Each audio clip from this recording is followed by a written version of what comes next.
कळलं नाही। कालच एका परिषदेमध्ये कॉन्क्लेव्हमध्ये जे घटनाबाह्य मुख्यमंत्री आहेत त्यांनी सांगितलं होतं, जी एक जुनी टेप होती त्यांची, की पुढच्या 1-2 वर्षात मुंबई पॉटहोल फ्री करणार। 2.5 वर्ष झाली आता जवळपास त्यांच्या ह्या घटनाबाह्य राजवटीला। मागच्या वर्षीचा रस्त्याचा घोटाळा असेल किंवा ह्या वर्षीचा रस्त्याचा घोटाळा असेल, दोन्ही मी एक्सपोज केलं आणि दोन्ही एक्सपोज केल्यानंतर अजूनही आपण पाहत आहे की रस्ते अनेक ठिकाणी खोदून ठेवलेले आहेत, पण कुठेही अर्धा किलोमीटर पण काम रस्त्याचं कॉन्क्रिटीकरणचं हे झालेलं नाही।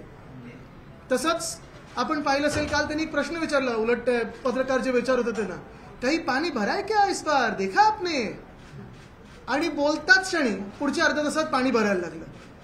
मुख्य गोष्ट हीच राहते की मुंबई असेल, पुणे असेल, ठाणे असेल, महाराष्ट्रात अनेक शहरं अशी आहेत जिथे गेल्या 2 वर्षात महानगरपालिकेच्या निवडणुका झालेल्या नाहीयेत, स्थानिक स्वराज्य संस्थेच्या निवडणुका झालेल्या नाहीयेत, महापौर नाहीयेत, नगरसेवक नाहीयेत, तर नागरिकांनी जायचं तरी कोणाकडे हा एक प्रश्न पडतोच। पण दुसरी बाजू ही पण आहे की जरी या स्थानिक स्वराज्य संस्थेच्या निवडणुका झाल्या नसतील तरी हा सगळा कारभार प्रशासकांच्या माध्यमातून स्वतः घटनाबाह्य मुख्यमंत्री जे नगर विकास खातं त्यांच्याकडे आहे ते चालवत असतात। त्यांचे काही टोळी आहे, प्रत्येक काही गोष्ट ठरवून दिलेली आहे, पोर्टफोलिओ त्यांच्याच टोळीमध्ये वाटप केलेलं आहे की रस्त्याचे कॉन्ट्रॅक्ट कोणी बघायचे, इमारतींची कॉन्ट्रॅक्ट कोणी बघायचे, ह्या कॉन्ट्रॅक्टरना कोणी सांभाळायचं। प्रत्येक कामात एस्केलेशन झालेलं आहे, पण कुठेही काम झालेलं नाहीये। आणि एवढे अकार्यक्षम घटनाबाह्य मुख्यमंत्री या महाराष्ट्राने आधी कधीही पाहिले नसतील किंवा देशाने कधी पाहिले नसतील। मला वाटतं ही महत्वाची गोष्ट।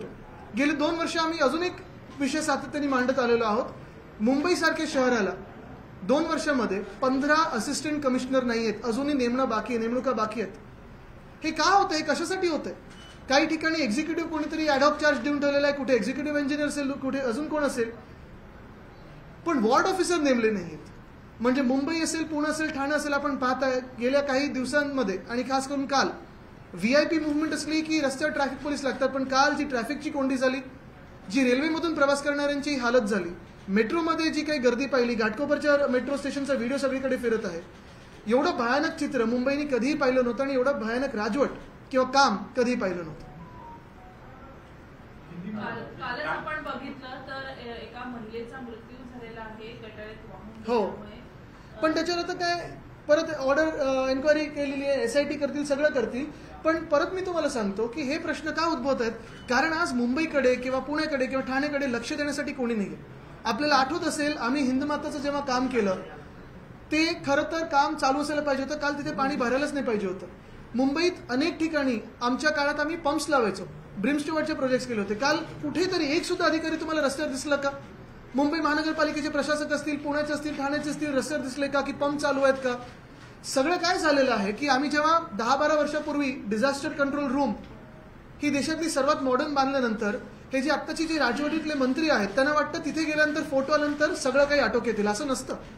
ते काय थिएटर नाही जाऊन पिक्चर बघण्यासाठी, अरे वा इथे पाणी किती तुंबलंय, तिथे पाणी किती तुंबलंय। ती डिझास्टर कंट्रोल रूम एवढ्यासाठी आहे कारण जे अधिकारी आहेत त्यांना तिथे कळावं की काय आपण लगेच ऍक्शन घेतली पाहिजे आणि काही लोक जे रस्त्यावर असायला पाहिजेत, ज्यांनी त्वरित आदेश दिले पाहिजेत, कामं केली पाहिजेत, ते कुठेही दिसले नव्हते। यामध्ये आपण दरवर्षी प्रामुख्याने पावसाळ्यामध्ये ठिकठिकाणी जिथं सकल भागात पंप लावले जातात, पण ह्या वर्षी पंप लावले का? पंप लावले होते पण ते चालू नव्हते अशा प्रकारे। एक्झॅक्टली हीच माहिती आहे, अनेक पंप चालत नाहीयेत। मग पंपिंग स्टेशन हे वेळेवर चालू करायला लागतं, ते चालू झाले होते का?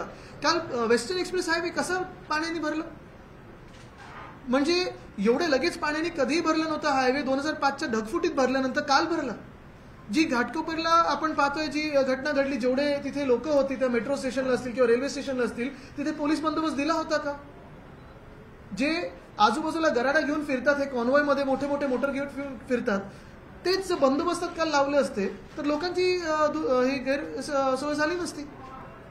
भांडूपमध्ये सुद्धा दरड कोसळलेली अशा घटना वारंवार घडतात, यांना सुद्धा घडलेल्या संरक्षण भिंतीचा मुद्दा अजूनही। संरक्षण भिंत मला आठवतं, मी पालकमंत्री असताना आमच्या DPC मधून प्रत्येक मतदारसंघाला जी काही संरक्षण भिंत गरजेची होती तो फंड दिला होता। आमचं सरकार पडल्यानंतर हे सगळं काम ठप्प झालेलं आहे आणि एकंदर हेच सांगतोय मी की काल रेल्वे असेल, काल BMC असेल, काल MMRD असेल, काल SRA असेल, ह्या सगळ्या ज्या संस्था आहेत ज्या मुंबई चालवतात आणि स्वतःला टाउन प्लॅनिंग अथॉरिटी म्हणून तर नेमून घेतलेलं आहे, त्या काल होत्या कुठे?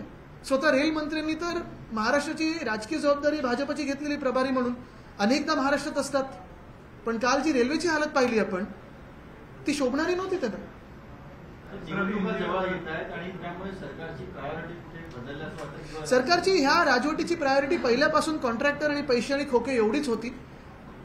आपल्याला आठवत असेल 2022 साली असेल किंवा मागच्या वर्षीचा मोर्चा देखील असेल, आम्ही महानगरपालिका काढलेला, तो ह्याच कारणासाठी काढला होता. साधी गोष्ट आहे, 15 वॉर्ड ऑफिसर नेमायला तुम्हाला 2.5 वर्ष का जातात?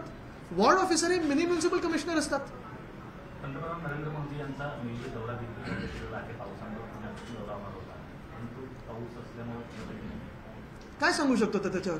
ते नियोजन जे आहे, आपण पाहिलं असेल पुण्याचं ठीक आहे, पंतप्रधान मोदींचा दौरा रद्द झाला, पण काल ज्यांच्या वेळा चुकल्या असतील, कोणी अँब्युलन्समध्ये असेल, कोणी डॉक्टरला भेटायला जात असेल, कोणी मित्रपरिवाराकडे जात असेल, जे 2-2, 3-3 तास स्थानिक पुणेकर तिथे नागरिक ट्रॅफिकमध्ये अडकले, त्याचं काय?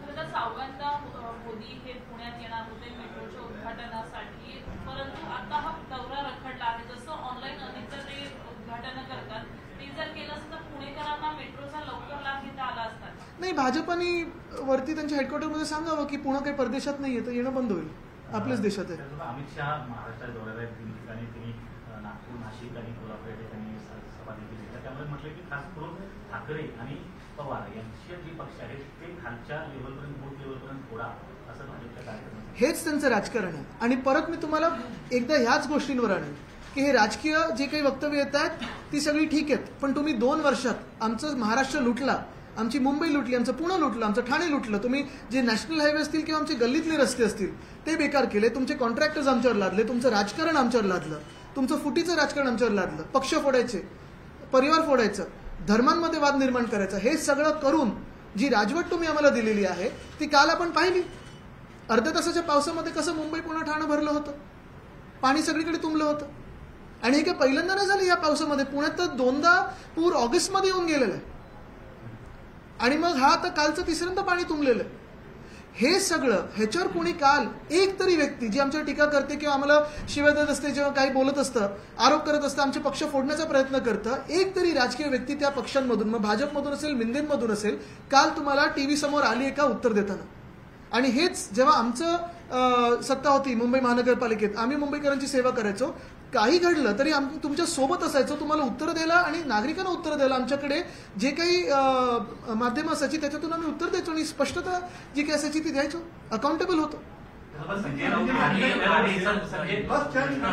आरेची जी मेट्रो आहे त्याचं काम कुठेतरी अर्धवट आहे आणि त्यामध्येच त्या महिलेचा मृत्यू झालेला आहे. अनेकदा बीएमसी कडनं त्या आरेच्या जी मेट्रो आहे त्याला पत्र लिहिण्यात, बीएमसी कडनं अनेकदा अशा मेट्रोसाठी पत्र गेलेली आहेत. तुम्हाला सांगतो, बीएसटीचा प्रत्येक वर्षी 20 कोटीचा लॉस होतो, कारण जे बॅरिकेड्स लागलेत त्याच्यामुळे. तो रेव्हेन्यू भरून काढणार आहे का मेट्रो? त्याच्यानंतर वरळीत पण असेल, कुठेही असेल, जी स्लरी निघायची मेट्रो तिची, आमचं सरकार असताना आम्ही सगळ्यांना एकत्र बसवायचो सगळ्या या यंत्रणेला आणि मग कुठे काही काम अडलंय का, कुठे काही पेंडिंग आहे का हे सांगायचो. पण आता ताळमेळच नाहीये, कारण जे पालकमंत्री आहेत ते नुसतं बीएमसी मध्ये आम्हाला ऑफिस कसं मिळेल तेवढ्यावरच त्यांचं लक्ष होतं, म्हणजे ज्या बिल्डिंग फाईल आहेत ते लगेच क्लिअर होतील. डिफेमेशन केस प्रकरणी संजय राऊत यांना 15 दिवसाची सजा सुनावलेली आहे. काय वाटतं की परत एकदा मला वाटतं ते कशाने घाबरत नाहीत, ते त्यांचं उत्तर देतील. राऊत साहेब तुम्ही पाहताय लढतायत सगळीकडे.